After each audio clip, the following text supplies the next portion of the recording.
I was inspired to become a marine biologist. As a kid, my grandpa used to take me to this aquarium in Florida when we'd go on vacation, and I saw a lot of cool underwater stuff, and it all looked very alien to me.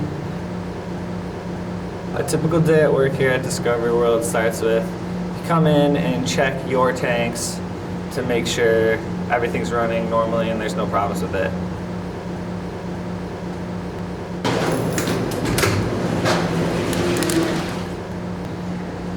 Then typically I would do food prep, so I'd prepare all the food, cut it up, what needs to go to each animal, and then I get that done. We feed Susie. She's a cow-nose ray, and this is her target to let her know that it's time to come over for food.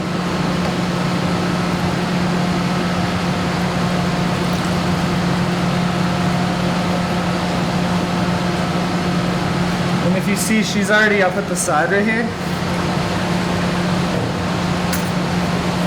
See her?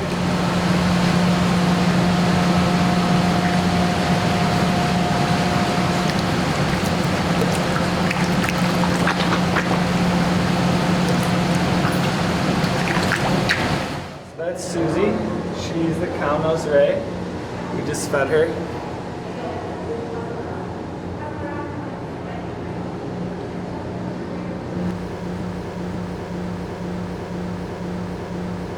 The arowana, it's a fish that he can eat birds out in the wild. He'll torpedo himself out of the water and take them off branches. So we have a warning on here, and only staff's allowed to feed this tank.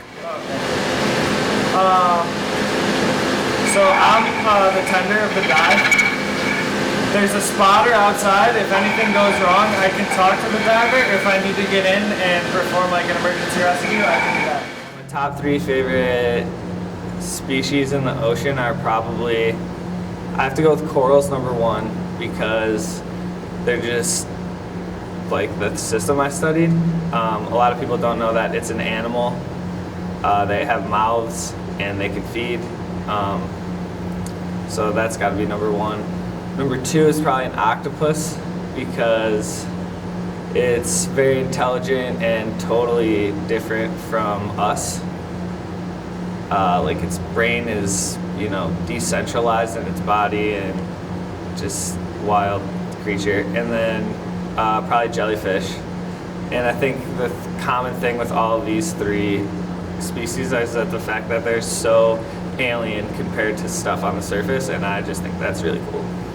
I did my undergrad at the College of St. Rose in Albany, New York, and I would definitely say you need to start off with like at least an undergrad in biology to get into the field.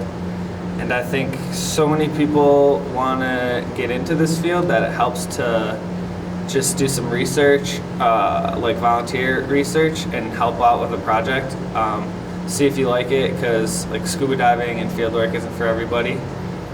But then you start to meet people, and then doors will start to open for you. But I went to grad school at the University of Buffalo in Buffalo, New York. Everybody always asks, like, there's no corals in New York, but we would go on field trips we'd go on trips to the field every couple months to sample corals and whatnot, and then bring them back to the lab to study them. And I would say if you're gonna do any type of real research, you would need at least a master's degree, which is what I have.